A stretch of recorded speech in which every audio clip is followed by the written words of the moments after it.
नमस्कार दोस्तों, मैं हूं मानसी और मैं लौट आई हूं एक और वीडियो के साथ जिसमें मैं आपको बताने वाली हूं 5 ऐसे बदलाव जो एमपीसी की मीटिंग में हुए हैं। दोस्तों, हाल ही में आरबीआई गवर्नर शक्तिकांत दास ने अपनी एमपीसी की मीटिंग रखी थी जो 8 अगस्त को हुई थी। उसी मीटिंग के दौरान कुछ अनाउंसमेंट्स की गई जो आपके लिए जरूरी है सुनना। तो आज की इस वीडियो में हम 5 ऐसे बदलाव के बारे में बात करने वाले हैं जो आपकी और मेरी जिंदगी पर काफी हद तक असर डाल सकते हैं। जिनमें मैं बात करने वाली हूँ UPI, repo rate, credit score, check deposit, इन सब के बारे में। तो वीडियो को एंड तक पूरा देखना, चैनल को सब्सक्राइब कर देना और वीडियो को लाइक करना मत भूलना क्योंकि ये तो बिल्कुल फ्री है। और जब बात क्रेडिट स्कोर और क्रेडिट कार्ड्स वगैरह के बारे में हो ही रही है तो सीधे में आपको कैसे भूला जा सकता है।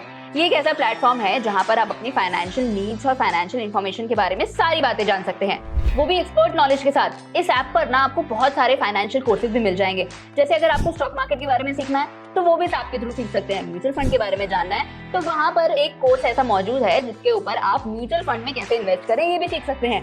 इसी के साथ साथ क्रेडिट स्कोर, बाकी फाइनेंशियल एक्टिविटीज के बारे में भी जाना जा सकता है। ऐप डाउनलोड करने का लिंक मैंने अपनी चैनल प्रोफाइल पर दे दिया है, एक बार ऐप को जाके जरूर देख लेना और मुझे अपना पसंदीदा कोर्स भी जरा कमेंट सेक्शन में मेंशन कर देना। चलिए वीडियो को शुरू करते हैं और जानते हैं पहला बदलाव। यहाँ पर यूपीआई से टैक्स भरने की लिमिट को बढ़ा दिया गया है। जो पहले 1 लाख थी अब उसे बढ़ाकर 5 लाख कर दिया है। तो यानी अगर आप टैक्स पेमेंट यूपीआई के थ्रू करते हैं तो पहले आप 1 लाख रुपए तक की पेमेंट कर सकते थे पर ट्रांजैक्शन पर, और अब आप उसे बढ़ाकर 5 लाख रुपए कर सकते हैं। अब यूपीआई पूरी दुनिया में बहुत फेमस तो हो ही रहा है। हम देख रहे हैं न्यूज में कि कैसे जो हमारी सरकार है वो यूपीआई को बहुत इंपॉर्टेंस दे रही है और इनफैक्ट बहुत सारे देश भी यूपीआई को अब अपनी कंट्री में अपनाने लग गए हैं। तो अब कहीं ना कहीं यूपीआई को ज्यादा महत्व मिल रहा है। तो हमारे देश और हमारी सरकार भी यही चाहती है कि क्यों ना उसे अपने खुद के देश में भी बढ़ाया जाए। फिलहाल जो ट्रांजैक्शन लिमिट है यूपीआई के लिए वो 1 लाख रुपए है। अब सरकार ने इसी एमपीसी मीटिंग में ये भी डिसाइड किया कि अब इस लिमिट को बढ़ा दिया जाएगा, स्पेशली उन चीजों के लिए जैसे स्टॉक मार्केट हो गया, आईपीओ हो गए, लोन पेमेंट्स हो गई, इंश्योरेंस, मेडिकल और कुछ एजुकेशनल सर्विसेज के लिए भी। टैक्स पेमेंट को अब 5 लाख रुपए इसलिए कर दिया गया, यानी बढ़ा इसलिए दिया क्योंकि सरकार ने सोचा कि जो यूपीआई से अगर हम ट्रांजैक्शन कर रहे हो, जो टैक्स पेमेंट होती है स्पेशली वो ना ज्यादा होती है, ज्यादा अमाउंट की होती है। तो अगर उससे यूपीआई से उसको करा जाए तो वो और बेटर तरीके से यूपीआई भी वर्क करेगा, कंट्री को भी इजी होगा और आपको और हम जैसे लोगों को भी टैक्स भरने में अब आसानी होगी। इसी के साथ साथ आरबीआई ने एक और फीचर को इंट्रोड्यूस किया है जिसे बोला गया है डेलीगेटेड पेमेंट्स थ्रू यूपीआई, जहां पर जो सेकेंडरी यूजर होगा वो अब पेमेंट्स कर सकता है उस बैंक से जो प्राइमरी यूजर का है। अब ये प्राइमरी यूजर और सेकेंडरी यूजर्स कौन होते हैं? प्राइमरी यूजर यानी वो इंसान जो जिसका बैंक अकाउंट है और उस अकाउंट के ऊपर उसका पूरा कंट्रोल है। ये वही इंसान है जिसका अकाउंट जो है वो यूपीआई से लिंक्ड है, जिससे उसका पैसा कटता है, मतलब जो भी उस अकाउंट से यूपीआई के थ्रू जो करता है पैसे पेमेंट्स, वो क्रेडिट होते हैं, डेबिट होते हैं। भाई सेकेंडरी यूजर कौन होता है? सेकेंडरी यूजर वो इंसान है who has been given permission by the primary users to make the payment, यानी उस इंसान को प्राइमरी यूजर ने खुद ही परमिशन दिया है कि तू मेरा बैंक अकाउंट यूज कर सकता है, मेरे बैंक अकाउंट से पेमेंट कर सकता है। अब मान लीजिए कि आपके माँ बाप प्राइमरी यूजर हैं और आप यानी जो चाइल्ड है वो सेकेंडरी यूजर है।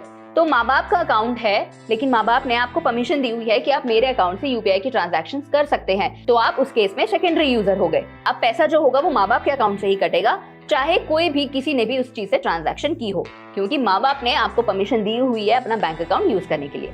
इसके बाद जो बदलाव हुआ है वो हुआ है रेपो रेट में। ऑल्दो कुछ बदलाव नहीं हुआ है, बस बताया गया है कि रेपो रेट में कोई भी चेंज नहीं किया जाएगा, उसे 6.5 ही रखा गया है। अब ये सारी चीजें डिसाइड कौन करता है? एक एमपीसी यानी कि मॉनेटरी पॉलिसी कमेटी बनाई जाती है जिसमें 6 लोग होते हैं। 3 लोग आरबीआई से होते हैं और 3 लोग गवर्नमेंट चूज करती है उन लोगों को।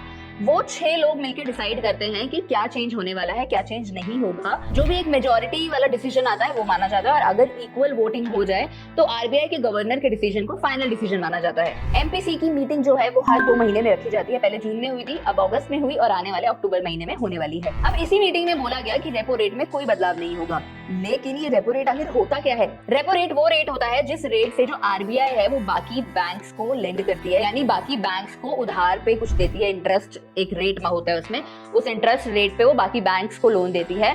अगर ये रेपो रेट जो है वो कम हो जाता है तो सबको फायदा है, क्योंकि जो बैंक्स होंगे उनको भी कम इंटरेस्ट रेट पर ही लोन मिलेगा आरबीआई से और वो बैंक फिर हमें भी आगे यानी जो कस्टमर्स हैं उनको भी कम इंटरेस्ट पे लोन दे पाएंगे। तो अगर रेपो रेट जो है वो कम हो जाता है तो ये फायदेमंद होता है और अगर रेपो रेट बढ़ता है तो यानी हमारे जो होम लोन्स हैं, जो हमारे पर्सनल लोन्स हैं, वो और महंगे होने के चांसेस बढ़ जाते हैं। अब बहुत सारे फाइनेंस स्पेशलिस्ट थे जो ये सोच रहे थे कि हो सकता था कि अगस्त के महीने में जो एमपीसी की मीटिंग थी उसमें रेपो रेट कम हो जाए, लेकिन ऐसा नहीं हुआ। ये 9वीं बार ऐसा हुआ है कि एमपीसी की मीटिंग में डिसाइड किया गया था कि अब कोई भी रेपो रेट में चेंज नहीं होगा। कोविड-19 जब आया था, जब कोरोना वायरस का कहर था पूरी दुनिया भर में, तब इस रेपो रेट को कम कर दिया गया था, 4% तक आ गया था तब ये।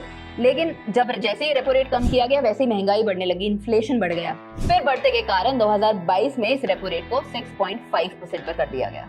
अब इस मीटिंग में ये भी पता चला कि 2 ऐसे लोग थे, जैसे कि मैंने आपको बताया 6 लोगों की पूरी टीम होती है, तो उनमें से 2 ऐसे लोग थे जिनका मानना था कि रेपो रेट को कम कर देना चाहिए 25 बेसिस पॉइंट से, यानी 6.5 से उसे कम कर 6.25 पर कर देना चाहिए, जिससे हो सकता है कि जीडीपी पर अच्छा असर पड़ सके देश की। अब ये कैसे पॉसिबल है? ये इसीलिए कि जो रेपो रेट है वो कम हो जाएगा तो लोग ज्यादा प्रेफर करेंगे लोन लेने के लिए, लोग ज्यादा पैसा खर्च करने लगेंगे, ज्यादा मैन्युफैक्चरिंग इंडस्ट्रीज में ग्रोथ आएगी, ज्यादा बाकी इंडस्ट्रीज में भी, बाकी सेक्टर्स में भी ये ग्रोथ देखने को मिल सकती है।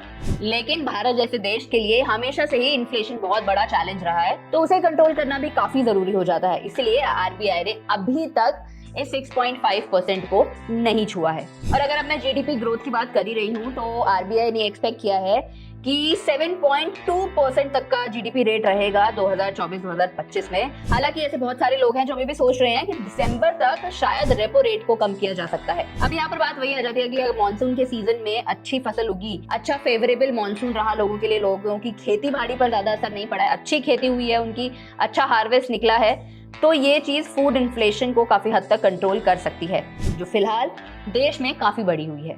अब ये तो हो गई रेपो रेट की बात। इसके साथ साथ ही और भी चेंजेस किए गए हैं, जैसे कि अब आरबीआई का कहना है कि एक public repository of digital lending app बनाई जाएंगी। इसका मेन फोकस रहेगा कि जो भी फेक लेंडिंग एप्स होती हैं, जो आपसे एक्स्ट्रा इंटरेस्ट चार्ज करती हैं, उनके ऊपर कंट्रोल रखा जा सकता है, उनके ऊपर एक नजर रखी जा सकती है।